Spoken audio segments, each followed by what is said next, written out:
Can we just take a second and be honest with each other?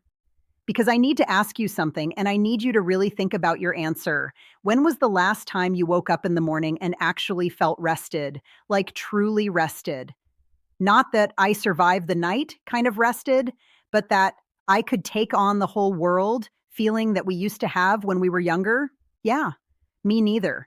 And if you're over 50, I have a feeling you know exactly what I'm talking about. I remember the moment I realized something was seriously off. I was sitting on the couch at 3 in the afternoon, a Saturday, mind you, and my granddaughter, who is 5 years old and basically runs on rocket fuel, asked me if I wanted to go outside and play. And I looked at her little face, full of excitement, and I thought, I cannot. I physically cannot get off this couch right now. I was that tired. And the worst part, I had slept 9 hours the night before. So I did what any reasonable woman in her 50s does. I blamed it on the weather. Then I blamed it on stress. Then I blamed it on Mercury retrograde. Because at that point, Mercury retrograde was getting blamed for everything in my life. But deep down, I knew something else was going on. And that's what I want to talk to you about today. Now, before I go any further, I need to make something very clear. I am not a doctor. I am not a nurse. I am not even the kind of person who reads the full label on Tylenol before taking it. What I am is a woman who went through something really difficult in my early 50s, spent years confused, exhausted, and honestly a little scared, and eventually figured out enough to understand what was happening to my body. So I want to share that with you in the simplest way I can, because I truly believe that if someone had explained this to me earlier, my life would have been so much easier. And if you're going through this right now, I want you to know you are not alone, not even close. So let's start at the beginning. Why are you so tired after 50? The short answer is your hormones. But I know that sounds like a very vague, unsatisfying answer. So let me actually explain what that means because the real answer is so much more interesting and makes everything click into place. When we were younger, our bodies produced estrogen and progesterone in a pretty steady, reliable rhythm. These are the two main female hormones. And yes, most people know they're involved in your menstrual cycle and pregnancy and all of that. But here's what nobody really talks about. These hormones do so much more than reproductive stuff. They are involved in your brain function, your mood, your body temperature regulation, your sleep quality, your metabolism, and even how your cells produce energy. So when these hormones start dropping, which happens naturally as we approach and go through menopause, everything that depends on them starts getting wobbly. And one of the first things to go sideways is your sleep, which means the first thing that suffers is your energy. Let me give you an analogy. Imagine your body is a really well-run restaurant. For years, estrogen was like the manager who kept everything running smoothly. The kitchen was organized, the orders went out on time, everything was in sync. And then one day, that manager starts calling in sick more and more often. And suddenly, the kitchen is a little chaotic. Orders get mixed up, things take longer, the wait staff is stressed, the restaurant is still open, but nothing runs as efficiently as it used to. That's basically what's happening inside your body during perimenopause and menopause. And tired? Tired is the restaurant closing 20 minutes early because everyone is exhausted. But here's something that I find absolutely fascinating and that almost nobody talks about. Estrogen actually plays a direct role in your body's ability to produce something called serotonin. And serotonin is one of your brain's most important chemicals for mood regulation and sleep. Less estrogen means less serotonin. Less serotonin means your brain has a harder time winding down at night and a harder time staying in those deep restorative sleep cycles that actually make you feel rested. So you can sleep 8 hours and still wake up feeling like you only slept 3. And that's not you being dramatic. That's literally your brain chemistry. And this is where it gets really unfair, ladies, there's progesterone. Progesterone is your calm hormone. It has natural sedative properties. It helps quiet your nervous system and keeps your body temperature steady at night. As progesterone drops, which happens even before estrogen really starts declining, a lot of women start noticing that their sleep becomes lighter. They wake up in the middle of the night for no obvious reason, they feel more anxious than usual, and they're hot. Not in the glamorous sense, unfortunately, but in the why is it 1,000 degrees in this bedroom sense. Night sweats are basically your body having a little hormone meltdown at 2 in the morning, and they absolutely destroy your sleep quality. Now, here's the thing I really want you to sit with, because this is important. There are also other hormones involved that don't get nearly enough attention. Your thyroid, for example. The thyroid is a small gland in your neck that controls your metabolism, your energy levels, your body temperature, and even your mood. And here's the kicker. Thyroid issues become significantly more common in women after 50. And guess what? An underactive thyroid feels almost exactly like menopause fatigue, bone-deep tiredness, feeling cold, brain fog, weight gain despite not changing anything you're eating. And because the symptoms overlap so much, thyroid problems in women this age are incredibly underdiagnosed.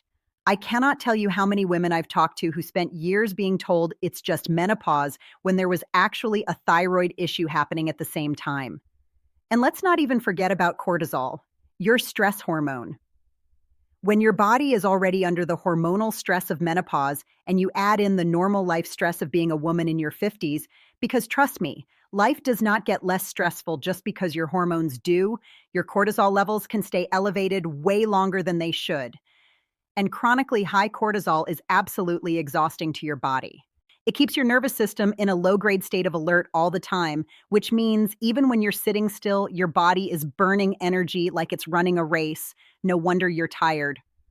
So before we get to my 5 tips, I want to pause right here and say something that I feel very strongly about. Please, please, please talk to a doctor. I know. Some of us have had the experience of going to a doctor and being told that's just your age or that's normal for menopause and walking out feeling dismissed and unheard. And I am not here to minimize that experience because it happened to me too, and it was incredibly frustrating. But there are doctors out there, gynecologists, endocrinologists, functional medicine doctors who take this seriously and who can actually test your hormone levels, your thyroid, your iron, your vitamin D, and figure out what's actually going on in your specific body, because every woman is different. What helps one person might not help another, and you deserve personalized care. Don't let anyone make you feel like being exhausted is just the price of getting older. It doesn't have to be. Okay, now let's talk about 5 things that could be quietly draining your energy every single day, and you might not even realize you're doing them. Number 1, you're not eating enough protein at breakfast. I know this sounds too simple, but hear me out. After 50, our bodies become less efficient at using the protein we eat. That means we actually need more of it, not less. And if your breakfast is just coffee, yes, I see you, I was you, your blood sugar is going to crash by 10 a.m., and that crash is going to make you feel like you ran a marathon in your sleep. Getting some protein in the morning helps stabilize your blood sugar and gives your brain the fuel it needs to actually function. Eggs, Greek yogurt, a protein shake, anything. Just please also eat something with your coffee. Number 2, you're skimping on sleep and calling it efficiency. Listen, we live in a culture that has somehow made sleeping less a badge of honor. But for women over 50, getting less than 7 hours of sleep is one of the fastest ways to completely derail your hormonal balance, your metabolism, and your mental clarity. Sleep is when your body repairs itself, regulates hormones, and consolidates memory. It is not optional. It is not lazy. Going to bed at a reasonable hour is one of the smartest things you can do for yourself. Number 3, you're not moving your body enough, or you're moving it too hard. This one is tricky because both ends of the spectrum cause fatigue. Too little movement and your circulation suffers, your energy drops, and your sleep quality goes down. Too much intense exercise without enough recovery, and your cortisol goes through the roof, your muscles break down faster than they rebuild, and you end up more exhausted than when you started. After 50, the sweet spot tends to be consistent, moderate movement, walking, swimming, yoga, light strength training with actual rest days. Number 4, you're chronically dehydrated and you don't know it.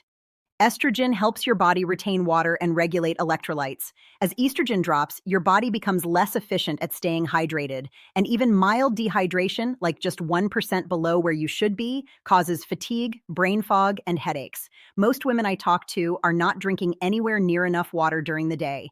If you're tired and you haven't had a glass of water in the last 2 hours, start there. Number 5, You're ignoring your mental and emotional load. This one is not talked about enough. Women in their 50s are often dealing with a truly staggering number of responsibilities: aging parents, adult children who still need support, careers, partners, health concerns, your own and other people's. The mental weight of carrying all of that is exhausting in a way that no supplement can fix. Fatigue is not always physical. Sometimes your brain and your nervous system are just completely overwhelmed, and your body responds by shutting down. This is a legitimate medical response, not weakness. And it's one more reason why having a trusted doctor or therapist in your corner is so important. Here's what I want you to take away from all of this. Feeling tired all the time after 50 is common, but it is not inevitable, and it is not something you just have to accept. Your body is changing in real and significant ways, and those changes deserve real and significant attention. You deserve to understand what's happening inside you. You deserve to feel good.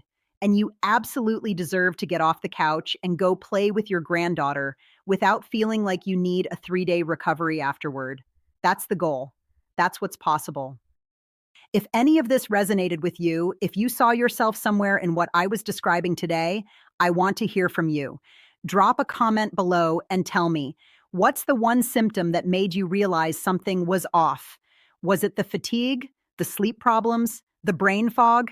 Let's talk about it, because the more we share our experiences, the more we help each other understand that this is normal, this is real, and there is a way through it. And if this video helped you, even just a little, please hit that like button because it helps this video reach more women who might really need to hear this. And subscribe if you haven't already, because I talk about stuff like this all the time, real things in plain language with absolutely zero judgment and only a moderate amount of humor at my own expense. Come be part of this community. We're tired, but we're in it together.